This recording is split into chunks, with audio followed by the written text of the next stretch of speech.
Bonjour frères et sœurs dans le Seigneur, nous sommes très heureux de vous savoir très nombreux en train de suivre ce programme. Nous sommes très bénis, le Seigneur nous a donné le souffle de vie. Voilà pourquoi nous trouvons l'occasion de parler de sa part. Nous allons prier. Seigneur notre Dieu, nous bénissons ton nom. Veuille nous parler maintenant que nous voulons écouter ta parole qui nous aide à nous ressembler à ton Fils. Merci que le Saint-Esprit nous dirige au nom de Jésus. Amen. Aujourd'hui, nous allons parler d'un très bon thème, le vrai culte. Alors, c'est très intéressant que nous puissions connaître ces thèmes, que nous puissions connaître ce que le Seigneur veut nous parler dans ces thèmes. Parce qu'il y a beaucoup de gens qui aiment faire le culte. Mais aujourd'hui, nous allons parler de vrai culte, le culte qui est agréable au Seigneur. Nous allons prendre nos Bibles, nous allons lire dans le livre de Romains, chapitre 12, verset 1. La Bible dit, « Je vous encourage donc, frères et sœurs, par les compassions de Dieu, à offrir vos corps comme un sacrifice vivant, saint, agréable à Dieu. Ce sera de votre part un culte raisonnable. Ne vous conformez pas au monde actuel. » Dans la version Louis II, il est dit, « Ne vous conformez pas au siècle présent, mais soyez transformés par le renouvellement de l'intelligence afin de discerner quelle est la volonté de Dieu, ce qui est bon, agréable et parfait. » Frères et sœurs, le Seigneur est en train de nous parler au travers ces écritures. Dans le livre des Romains, il dit, nous ne devons pas nous conformer au siècle présent. Nous devons faire un culte raisonnable. Le Seigneur est en train de nous exhorter. Il dit, je vous exhorte à offrir vos corps comme un sacrifice vivant. C'est ce que la Bible nous dit. Voilà pourquoi nous avons tiré ces bons thèmes, le vrai culte. Nous devons faire un bon culte à Dieu. Tout ce que nous devons faire pour le Seigneur doit être agréable. Voilà pourquoi il nous recommande, il dit, tout ce qui est pur, tout ce qui est propre, tout ce qui est agréable, soit l'objet de nos pensées. Lorsque nous présentons un culte à Dieu, nous devons nous rassurer que ce culte est agréable devant Dieu. C'est très important pour nous de savoir que Dieu nous a placés ici sur la terre pour que nous puissions lui apporter un culte. Vous allez voir dans le livre d'Exode, chapitre 5, verset 1, Dieu a parlé à Pharaon à travers Moïse et Aaron. Il dit, laisse aller mon peuple afin qu'il puisse célébrer une fête à mon honneur. Dieu veut que nous puissions sortir de l'esclavagisme pour que nous puissions offrir une fête à son honneur. Dieu a délivré les enfants d'Israël entre les mains des Égyptiens. C'est pour un seul but, l'adorer. Pour un seul but, faire un culte. Alors nous devons, nous les enfants de Dieu, nous qui sommes sauvés, nous devons savoir que Dieu nous a sauvés pour que nous puissions lui offrir un culte. Mais ce culte doit être vrai, ça ne doit pas être de l'apparence. Notez que si Dieu nous a sauvés, c'est pour que nous puissions lui faire un culte. Ce n'est pas à oublier. Et ce culte doit être vrai. Je l'insiste parce qu'il y a beaucoup de gens actuellement qui font des cultes, mais ces cultes ne sont pas les vrais.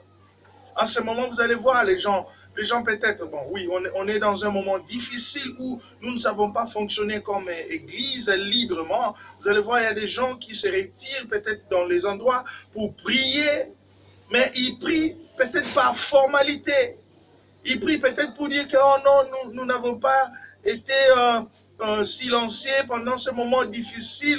On était en train de prier, mais cette prière, ce culte était d'apparence. Je ne juge personne, frère. Seulement, je tire notre attention afin que lorsque nous présentons un culte à Dieu, que ce culte soit agréable, soit vrai.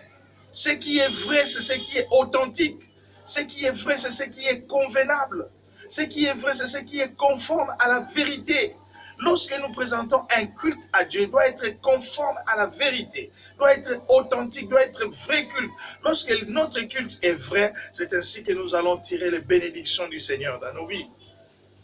Un culte, c'est quoi? Un culte, c'est un honneur que l'on rend à Dieu par des actes religieux.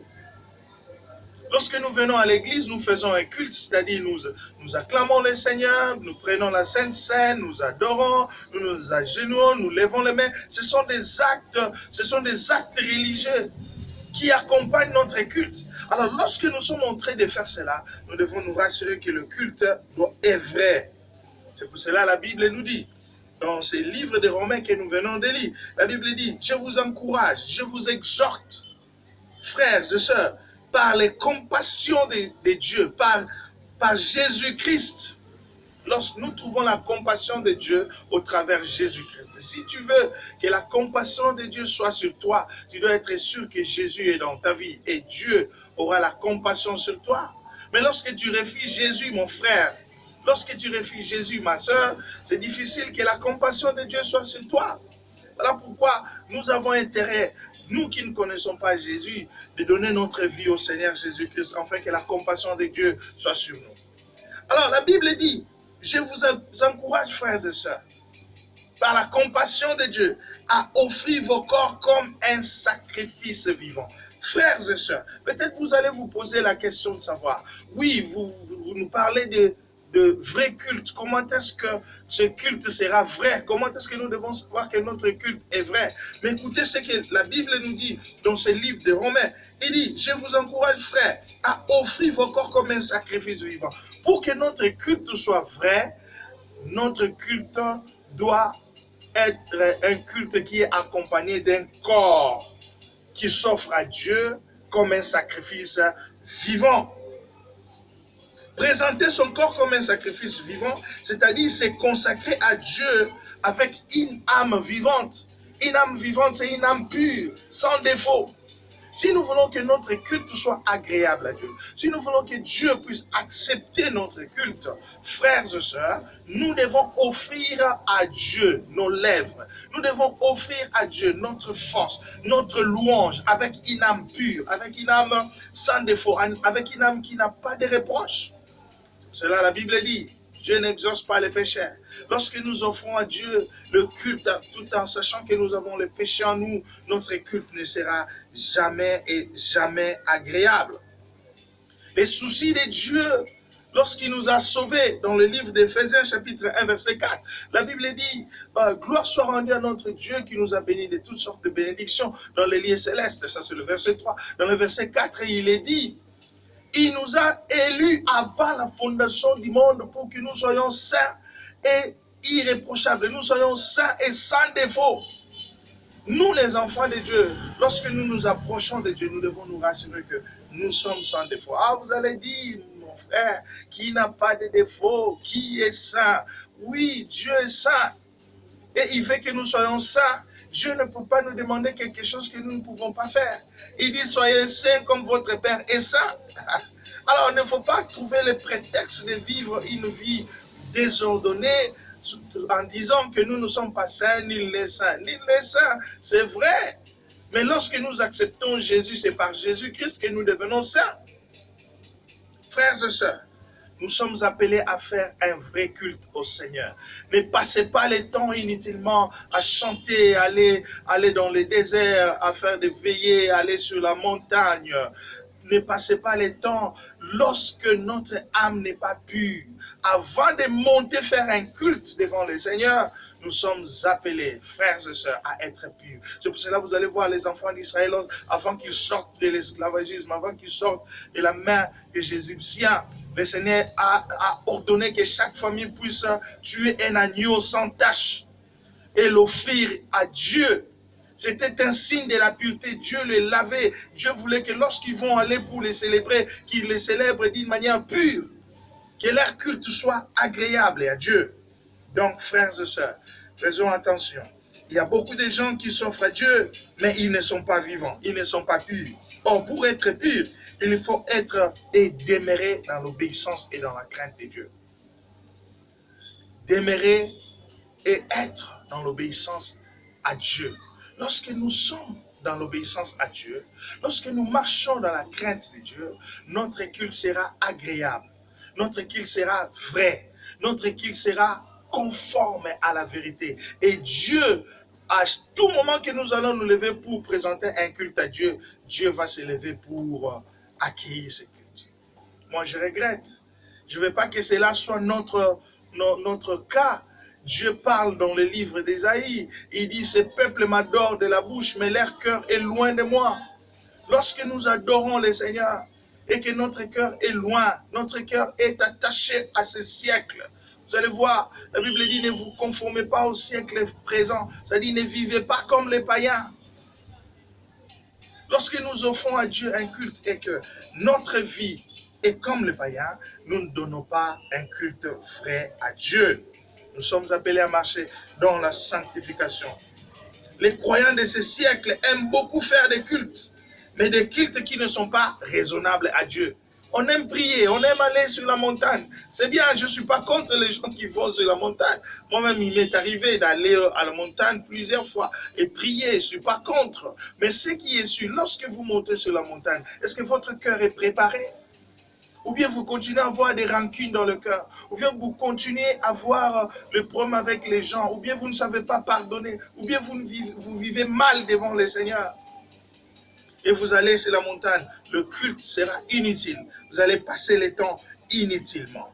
Nous devons faire un culte raisonnable. Un culte raisonnable, c'est un culte spirituel.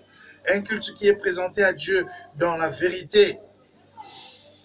Dans le livre de 1 Pierre chapitre 1, verset 5, la Bible nous dit quelque chose de très important que nous devons savoir. Excusez-moi, 1 Pierre chapitre 2, verset 5, la Bible dit, « Et vous-même, en tant que des pierres vivantes, laissez-vous édifier pour former une maison spirituelle, un groupe de prêtres saints, afin d'offrir des sacrifices spirituels que Dieu peut accepter par Jésus-Christ. » Nous sommes appelés à offrir des sacrifices spirituels que Dieu peut agréer. Un sacrifice spirituel, c'est un sacrifice qui se donne à Dieu sans défaut, sans tâche. C'est regrettable de voir aujourd'hui dans nos églises beaucoup de chrétiens qui ne sont pas des sacrifices vivants. Ils sont à l'église, mais leurs vies ne sont pas conformes à la vérité. C'est malheureux. Alors nous devons prier, frère, avant qu'il ne soit trop tard. N'oubliez pas, pour que notre culte soit vrai, nous devons présenter nos corps comme un sacrifice vivant. Un sacrifice qui honore Dieu, un sacrifice pur. Deuxièmement, pour que notre culte soit vrai, nous ne devons pas nous conformer au siècle présent. Dans le livre de Romains que nous lisons, la Bible dit, dans le verset 2, il dit, « Ne vous conformez pas au monde actuel, mais soyez transformés par le renouvellement de l'intelligence, afin de discerner quelle est la volonté de Dieu, ce qui est bon, agréable et parfait. » Nous sommes appelés à chercher, à discerner ce qui est bon, ce qui est parfait, ce qui est agréable, ce qui plaît à Dieu. C'est ce que nous devons rechercher. C'est cela qui doit être notre poursuite de tous les jours. Nous ne devons pas nous conformer au siècle présent. C'est conformer au siècle présent, comme je l'ai dit, c'est vivre comme le monde, c'est vivre comme les païens. Les païens insultent, nous aussi nous insultons. Les païens volent, nous aussi nous volons. Les païens vivent dans l'impudicité, nous aussi dans l'église, nous vivons dans l'impudicité. Comment est-ce que notre culte doit être agréable si nous sommes dans une église et nous vivons dans l'impudicité comme les païens? Que Dieu nous aide, frères et sœurs. Sinon, nous allons rater les bénéfices de Dieu. La Bible dit, lorsque un culte est agréable à Dieu, c'est ainsi que Dieu va prendre plaisir. C'est ainsi que Dieu va déverser sa bénédiction sur nous. Ne vous conformez pas au monde actuel. Le monde actuel, c'est le monde de l'impureté, le monde de la séduction, le monde de Facebook. Dans ce monde, nous avons la facilité d'avoir tout ce qui est impur dans nos téléphones facilement. Mais fais le choix. Lorsque tu es avec ton téléphone, tu dois faire le choix. Soit tu te conformes au monde actuel et présenter à Dieu un faux culte, soit tu es agréable à Dieu par une vie pure et présenter à Dieu un vrai culte qui sera agréable et qui va attirer les bénédictions sur nous. Frères et sœurs, je crois que nous sommes arrivés à la fin. Est-ce que, la question que nous devons nous poser, est-ce que nous présentons à Dieu un vrai culte? Lorsque nous chantons, est-ce que c'est un vrai culte? Lorsque nous offrons à Dieu, est-ce que c'est un vrai culte? Lorsque nous servons le Seigneur dans l'église, dans les départements, est-ce que nous faisons un vrai culte? Un vrai culte doit être un culte qui est offert à Dieu, avec l'obéissance dans le cœur, avec une âme pure. Un vrai culte doit être un culte qui est offert à Dieu, sans se conformer au monde. Il faut qu'il y ait la différence. Lorsqu'on vient dans ta maison, on vient dans le travail là où vous travaillez, il faut qu'on puisse trouver la différence, qu'on puisse dire celui-ci c'est un enfant de Dieu. Il y a quelqu'un qui m'a posé la question. Il dit oui, dans ce monde actuellement, lorsqu'on on devient le responsable, le dirigeant du pays, tout le monde doit voler. Moi, je dis, mais non, ça c'est le monde. Il me pose la question. Il dit, toi, là, tel que tu es là, si aujourd'hui on te nommé ministre, est-ce que tu ne vas pas voler, toi? Dis-moi. Alors moi, j'avais manqué le mot. J'ai dit, ben, il ne comprend pas. S'il comprenait, il doit savoir que nous, les enfants de Dieu, peu importe les rangs sociaux que Dieu va vous donner, peu importe la place que Dieu va vous placer, vous ne pouvez pas vous conformer au siècle présent. Ce n'est pas parce que tout le monde vole, parce que tout le monde trompe, parce que tout le monde est infidèle. Alors nous aussi, nous devons être et ainsi va le monde. Non, frère. Nous devons faire un bon culte au Seigneur. Que le Seigneur vous bénisse. Je vais prier afin que le Saint-Esprit puisse nous donner la force de vivre et de présenter à Dieu un bon culte. Seigneur notre Dieu, je bénis ton nom. Merci pour mes frères et sœurs qui ont écouté cette parole. Que cette parole produise le fruit dans leur vie. Donne-nous, ô Dieu, le sens de présenter à Dieu Saint un culte agréable. Seigneur, je prie aussi pour ceux qui ne te connaissent pas. Ouvre leur cœur, afin qu'ils donnent leur vie à Jésus. Pardonne leurs péchés, ô Dieu, afin que le jour où tu vas revenir, que nous puissions être avec toi dans les cieux. Merci Seigneur. Nous prions et nous allons encore prier parce que nous savons que le Dieu que nous prions est avec nous. Dans le nom de Jésus, nous avons ainsi prié, nous disons Amen. Que le Seigneur bénisse, frères et sœurs.